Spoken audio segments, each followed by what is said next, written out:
a problem and then solving it, and then we'll talk about that technique we use.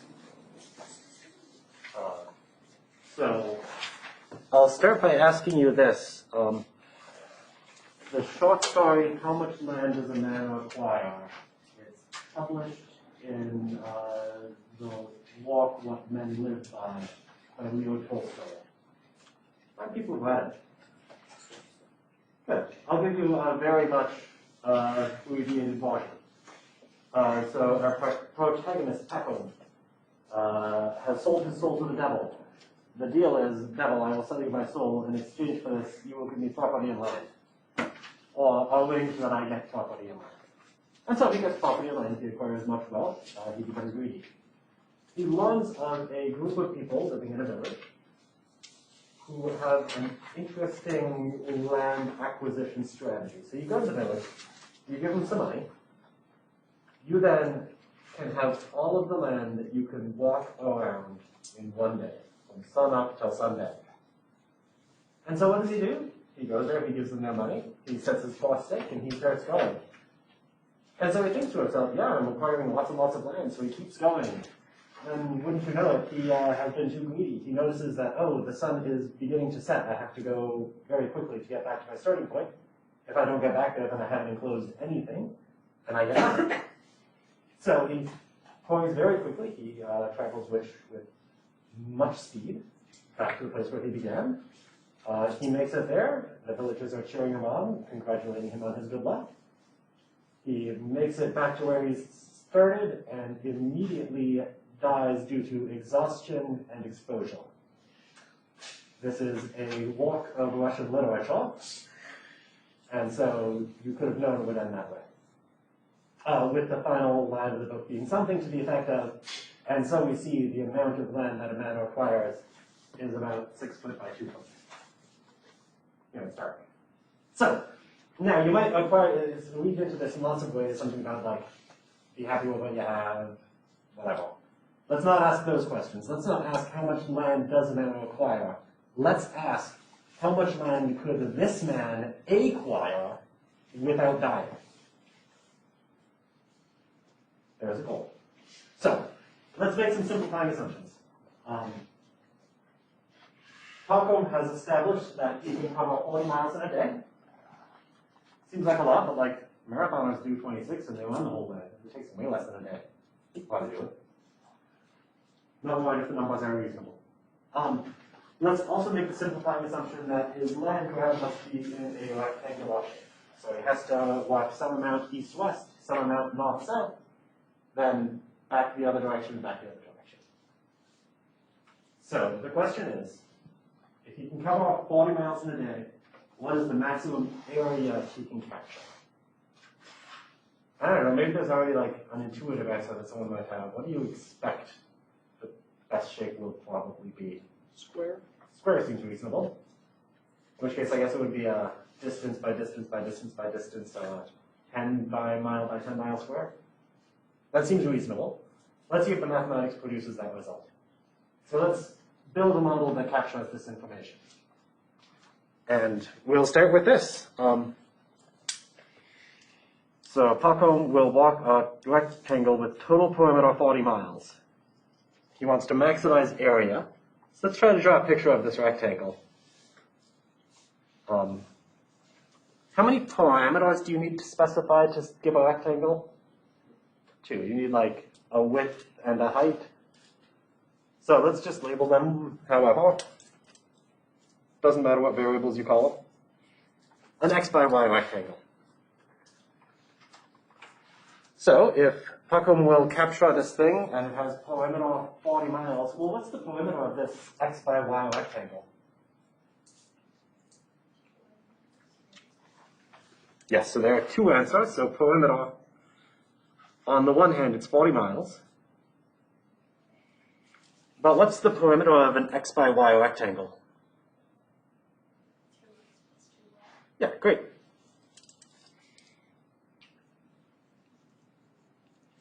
So that means 2x plus 2y is equal to 40 miles. That looks like something that you could either solve for x or solve for y. Which would you rather solve for? Y. Y, great. Solving for y, let's see, maybe you would divide everything by 2 because everything's even. Subtract x to the other side. I think you get 20 minus x is y. Awesome.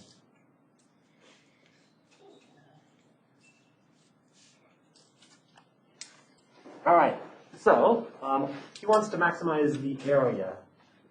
What's the area of an x by y rectangle? X times Y. X times y. So the thing that he wants to maximize is area, which is x times y. But wait, do we know what y is in terms of x? Yeah. Yeah, let's use that. Let's substitute this for that. Equals x times 20 minus x. There's a formula for area. You look at this and you see, yeah, that's going to be a degree 2 polynomial. So its graph will look like this or like this. So, well, here's the strategy. If we can figure out what the graph looks like, can we maximize a function by looking at its graph? Yeah, we want to maximize area. So let's try to get that into a format where it's easy to see the graph, and then we'll call it good. Well, we'll read off the answer. So the easy way to graph it is to get this into the form that you get after completing the square. So doing that, let's see, I guess let's distribute out for. So 20x minus x squared. Maybe I'll rewrite that further as negative x squared plus 20. So we have a formula for area. There it is. I'm going to suggest we complete the square. And maybe I'll see what people would rather. Yeah. Fact. Thank you. So we want to complete the square. I guess if there were just a 20 there, the square was already completed, right? It's already a perfect square plus a thing. That wouldn't have been exciting. Let's complete the square. The two ways to think about it are, should we use the formula that completes the square, or should we use the procedure? And people would rather use the procedure, like the step-by-step thing, and people would rather use the formula. All right, so let's start by writing down the formula. The completing the square formula. I mean, I know it's just on a previous page in the notes, but I'll write it down here too. It says ax squared plus bx plus c is equal to a x plus b over 2a squared plus c minus b squared over 4a. There's the completing the square formula. Oh, so you know what? There's something that we didn't do last time, that there's an argument that we should have, that we didn't because of time. Let's actually check that that formula is correct, just to prove to you that there's nothing magic about the completing the square formula. Does this side look like something that we could expand out? I think so. Let's expand it out and see what happens. So I'm going to, that is an excellent thing to use for notes in class. That is exactly what I don't want to allow for things like a note sheet on the exam. Cool. Sorry to pick you out. All right, so let's expand this out. I guess there's a place to begin. Let's FOIL that out. A times, so let's see, that's x plus b over 2a, x plus b over 2a, I might be painting myself into a little bit of a corner, plus c minus b squared over 4a. So, foiling it out, x squared plus b over 2a times x plus b over 2a times x. So plus 2 times b over 2a times x plus b over 2a times b over 2a. So that'll be b squared in the numerator, 4a squared in the denominator, plus b squared over 4a, close the parentheses, plus c minus b squared over 4a. And I think that I've painted myself into enough of a corner that I won't write anymore. But let's try to just match things up and see if things look like they'll work out correctly. So do you see any simplification you would want to make to that? Anything that cancels? Yeah, what do you see? E squared over 4. So one thing I see, one thing's written wrong. There should be a square there, but they will cancel. This will be multiplied by a, giving me b squared over 4a minus b squared over 4a. Those terms cancel. Do you see anything else that cancels?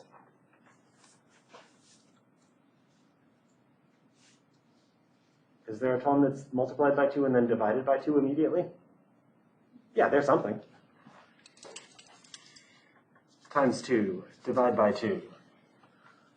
And now maybe we'll just match up symbols. I see an x squared with an a next to it after I would distribute. Is that what I want to see? Is that what I see on the left-hand side? Yeah, that's good. B over a times x, I multiply that by a, so the a and the a will cancel. I wound up with bx, is that what I want to see? And then plus c? Cool. The completing the square formula is true, and that's why it's true. Okay, but let's get back to this. Let's complete the square. So if we're using the formula, we'll match up symbols. It looks like a is -1, b is 20. Complete the square, 20, not 2. We will get -1 area is -1 times x plus b over 2a, 20 over -2, squared, plus c, which is 0, minus b squared, all over 4 times a. People with me so far? Just mashed up symbols? So let's, I don't know, do some simplification. -1 times the thing is just negative that thing. Negative, see, x minus 10. Squared plus 0 doesn't matter, minus 400 over 4, so that's 400 over -4.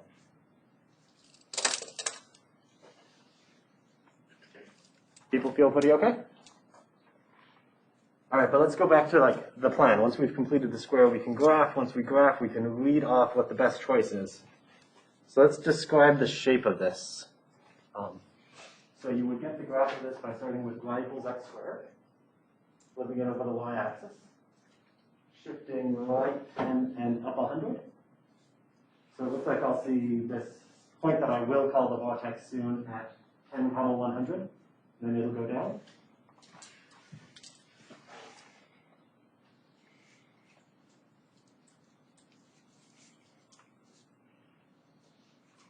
Graph will look kind of like that. And that's, like, you could graph more, but is this enough to answer the question?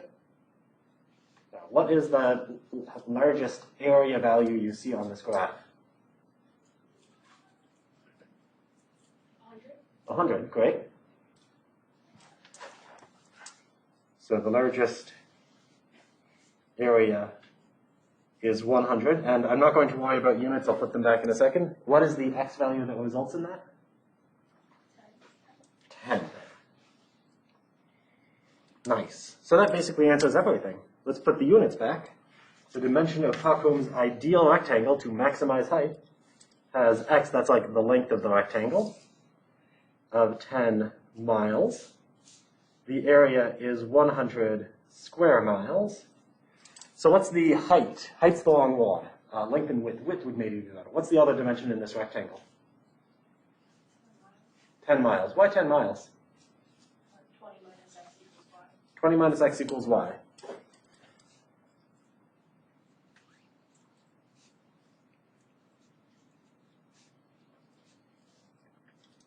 Awesome.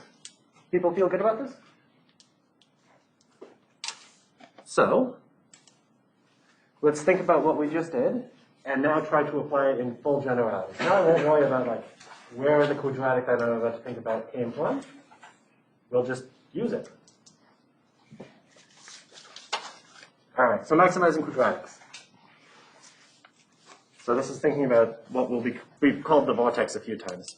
So whenever you see ax squared plus bx plus c, what we've seen is this is equal to a times x plus b over 2a squared plus c minus b squared over 4a.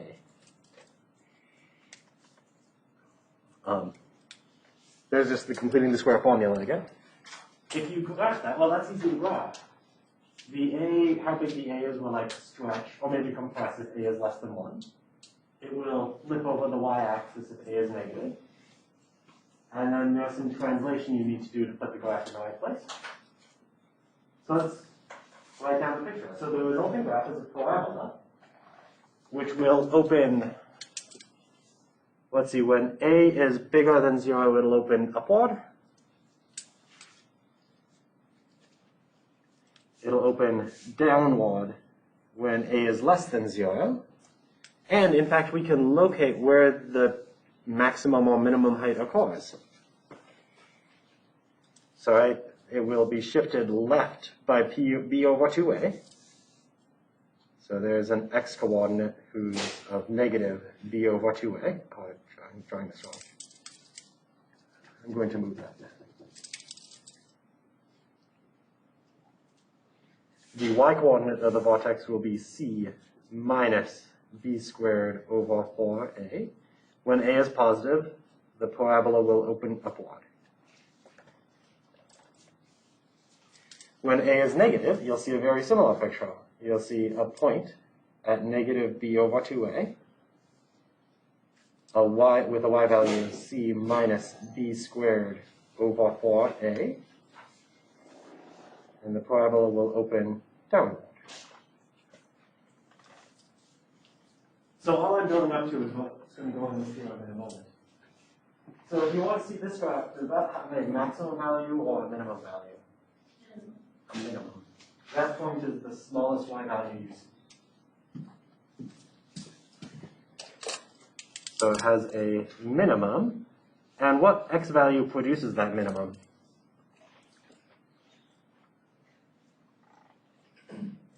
That x value?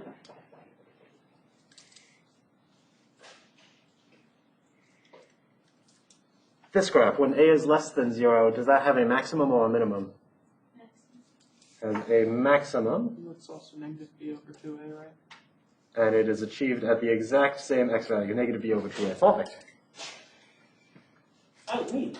So, that means, let's now forget all about the reasoning and just get down to this conclusion. If someone gives you a quadratic function that they want you to maximize, something that looks like ax squared plus bx plus c, they want to maximize or minimize it, well, first decide whether it opens up or opens down. That'll tell you whether it should be maximized or should be minimized. And then it also tells you what input produces the maximum. X equal to negative b over 2a produces the maximum. Could you also use this formula could you use what's written down here to also read out what the maximum and minimum values will be? Yeah, but if you knew the formula and you knew the input that maximizes, could you produce the output without canning it? Yeah, if you know what the formula for the function is. So here's what I will write down. Here's the thing to remember. The quadratic function, f of x equal to ax squared plus bx plus c, has a vortex with an x-coordinate at negative b over 2a. When a is bigger than 0, that vortex minimizes the function. When a is less than 0, the vortex maximizes the function. And maybe we'll just, like, all of this was for when a is bigger than 0 or less than 0. If a were equal to 0, what type of function is that? Linear, so it's like a straight line. Well, you shouldn't really maximize or minimize that. You would just like, if it has endpoints, those are the max and the min. So,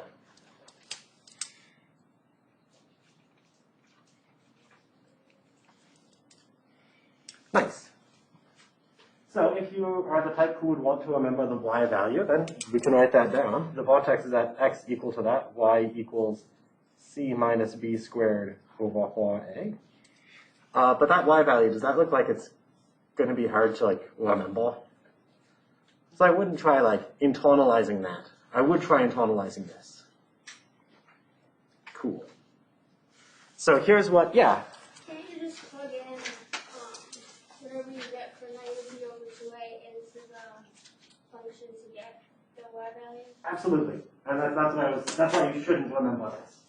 Don't bother remembering this. Because if you have a particular example you're interested in, this will tell you the input, get the output by plugging in. Yeah, absolutely. So, what my goal will be for most of the rest of this packet is, here's an example, let's maximize or minimize. And we'll just do that in a few reasonably practical situations. That seem pretty okay? Nice. So here's another area example. So let's suppose that you have a secret you would like to keep. And so you have acquired a parcel of land in the desert, and there's some cliff along one of the edges of this parcel of land. So you're going to take this parcel of land, you're going to bury your secret somewhere in the desert. You will then build a fence around it. You only have so much money to spend on fencing now. You have enough money to acquire 1,000 feet of fencing. You don't need to build a fence along the edge of the cliff. You can assume that no one's going to climb the cliff to get to you. What's the biggest area you could enclose? Does that seem like a problem that we could address? So maybe we'll start by just building some setup. This is a very geometric problem, right? We have 1,000 feet of fencing. We're going to build a rectangle as like an X by Y shape. So maybe we'll start this way. Let's start building the model. So we have 1,000 feet of fencing.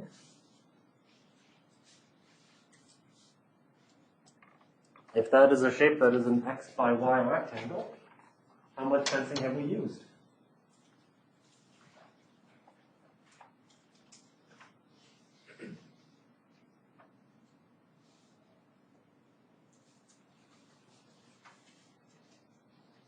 Feet of fencing? Yes, so there's the one answer, 1,000 feet of fencing. So there's like another answer, which is, if I have that like the X, that like the Y, then how much fencing have I used? Because that will also be 1,000. 2x plus Y. So we get an equality. Right, both of these things are the same. So 1,000 feet of fencing is equal to 2x plus Y. All right, and I'll leave that alone for now because I think I'm just going to give a minimum amount of setup and then I'm going to be quiet for a bit. We want to maximize area. What's the formula for area of a rectangle?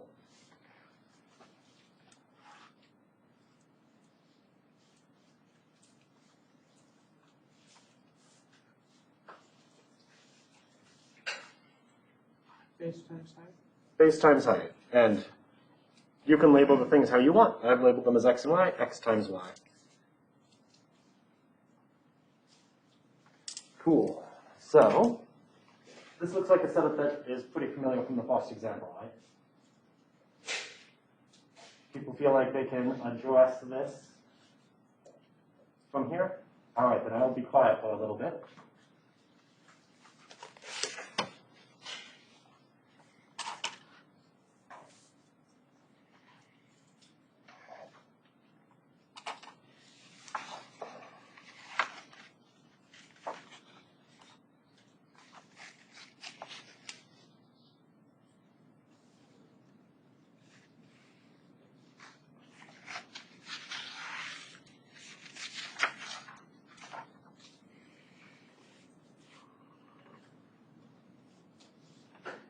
Yeah. Do you want a copy of the packet? Oh, yeah, absolutely. Sorry, does anyone else still need one?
should both come down to an answer. You should go ahead and compare with those around them if they want.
Cool. So what are some answers that people are getting?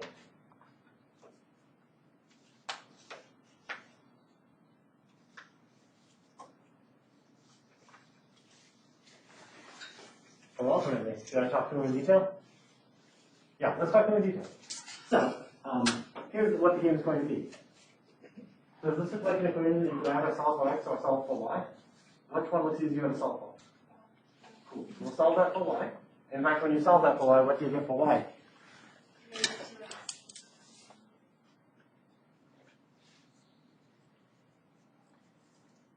1,000 has a 1 at the beginning. So, I now have a value for y that I can plug in here. Let's plug in that and see what happens. So I'll get x multiplied by negative 2x plus 1,000. Just by looking at that, is that going to be a degree 2 polynomial equation? So its graph will be a parabola. Upward opening or downward opening? Downward, because even without expanding, you can see there will be a negative 2 in front of the x squared. So if it is downward opening, the vortex minimizes or maximizes?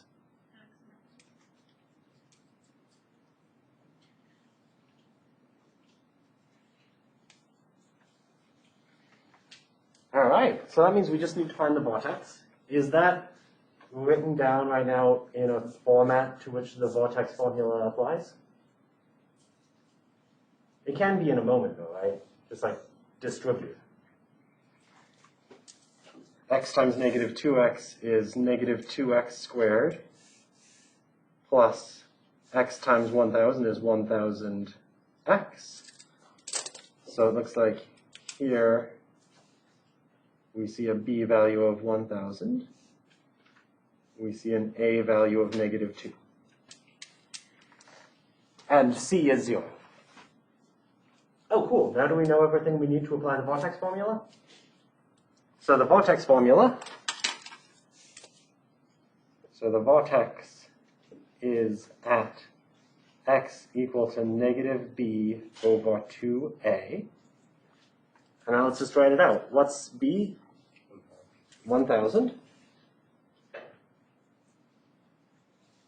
over 2 times what's a?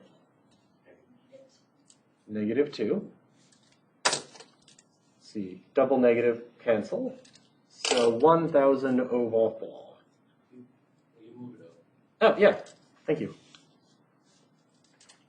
And 1,000 over 4, well, let's see, 100 over 4 is 25, so 250, I guess?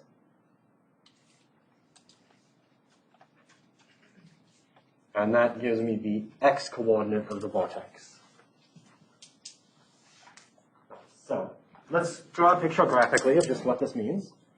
This means whatever this thing looks like, there's an x-coordinate at 250 that corresponds to the maximum possible y value. All right, so what would you want to do with that information? I know that x is 250. What would you want to do with that? Yeah. Put it into the equation. Which one? Negative x squared plus 1. Yeah, so area is, yeah, okay. I'm going to use the one for that.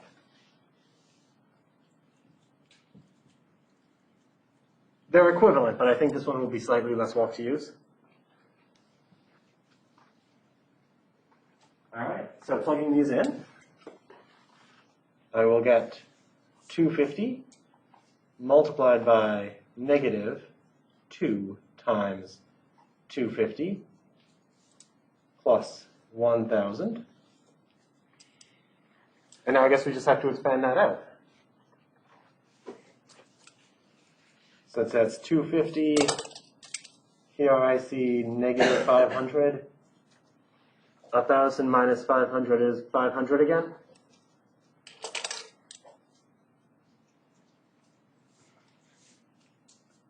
Let's see, 3 zeros.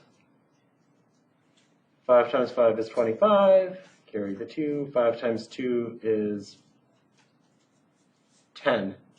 Carry the 2 is 12. So it looks like 125,000. And what are the units on that? Square feet. So it should be, yeah, feet squared, square feet. That wasn't meant to be saying you were wrong.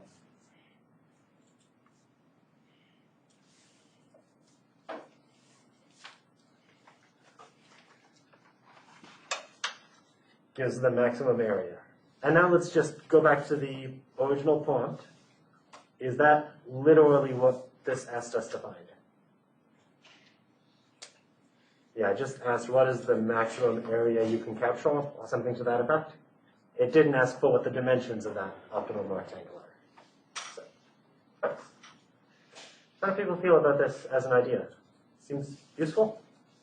All right. Groovy. Well then, there are 2 examples left, and this first one is one that I think I want you to do. So, this example was conjured up, if you recall, during the quarantine semester when I started watching the World Olympics. Maybe you saw them, maybe you didn't. So a marble named Mandarin, of Team All Angels, launches off a lap in the high jump event. Mandarin leaves the arc with an initial velocity of 315 centimeters per second. According to physics, their height is now modeled by that.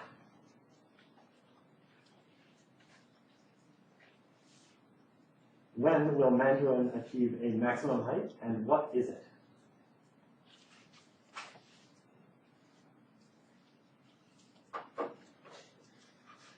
So, let's see, maybe I'll gauge how people feel. Does this seem like a problem that is tractable and you see an approach? Does anyone not feel that way? Okay, then I'm just going to be quiet for a bit. You will follow your approach. Maybe talk with each other. Maybe raise your hand and ask me questions.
talking about? Oh, yeah. Oh, yeah.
I saw enough people taking out their calculators, which I think indicates that probably are getting close to done.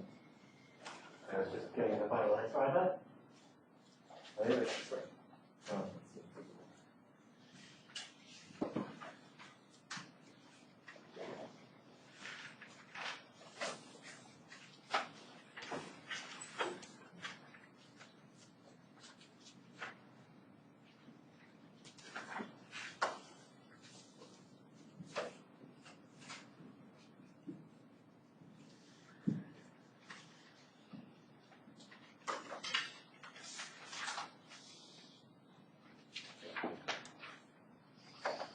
So, during the course of my pacing back and coming back up this way, I did take a glance over people's shoulders, and I saw what looked to be a few sheets with nothing written on them.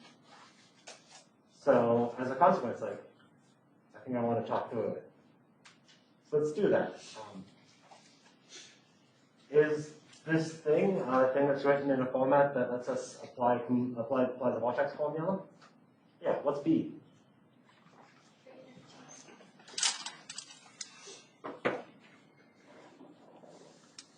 What's A? Negative 500. So the vortex will be at x equal to negative b over 2a, and so that's negative 15 over 2 times negative 500. Let's see, the negatives will cancel, and then you just need to divide by 1,000, which is like an easy thing to do. Is it 0.315? Okay, that's moving the digit enough place. Okay, good. 0.315 seconds. All right, so if you know that the maximum height is achieved at 0.315 seconds, how do you determine the maximum height? Yeah, great, let's do that. So let's then just compute the height at t equals 0.315. So that's 315 times 0.315 minus 500 times 0.315 quantity squared.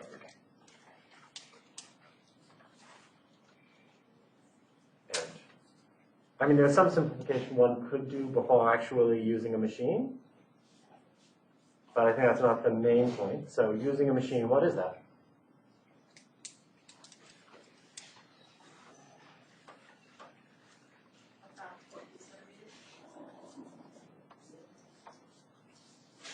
Cool. And I guess that's approximate, but is that good enough to actually answer the question? Does that exceed the previous record? Yeah, by kind of a lot, right? It used to be 38 centimeters, now it's up to 50.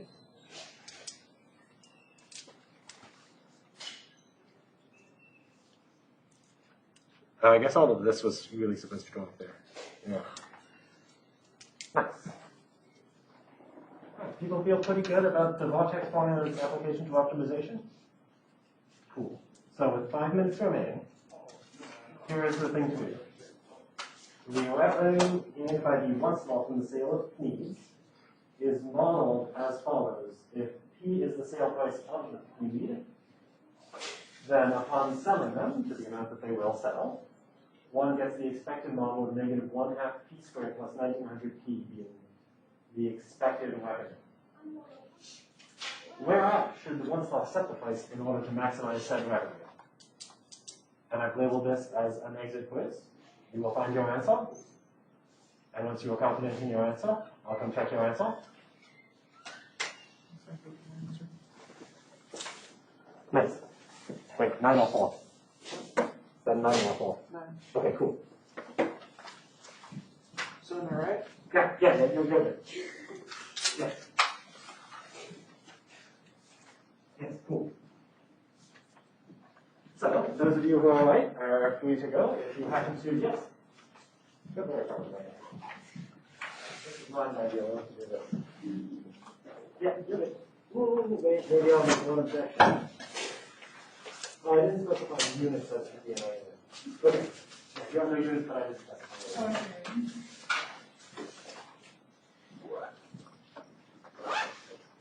Oh, I'm heavy.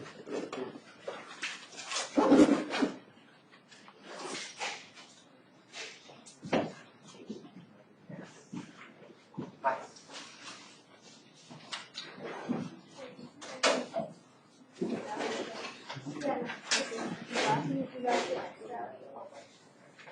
Yes, so it has that effect to determine what the maximum revenue is. But you don't need to. Cool.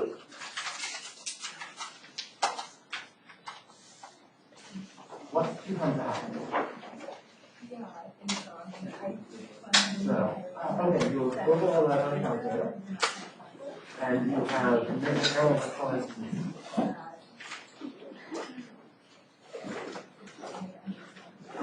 Yes. Yes. Yes.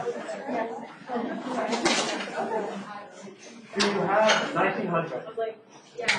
Okay. So that's the reason to simplify before using the machine.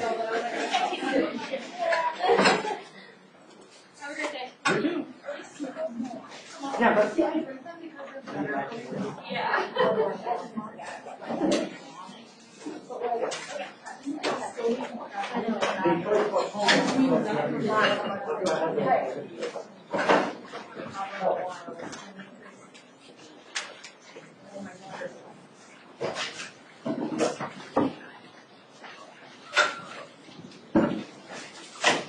so at this point, once you have that agreed upon answer of 1900 being the optimum price, you're good to go. So we just have to plug in 1900 for.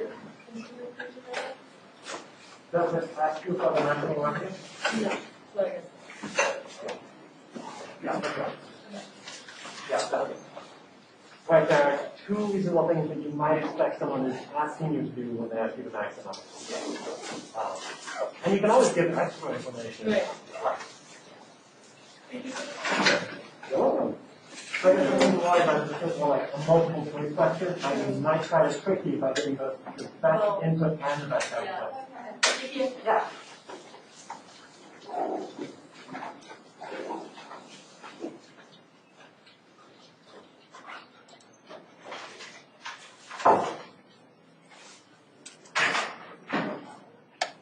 I know I had a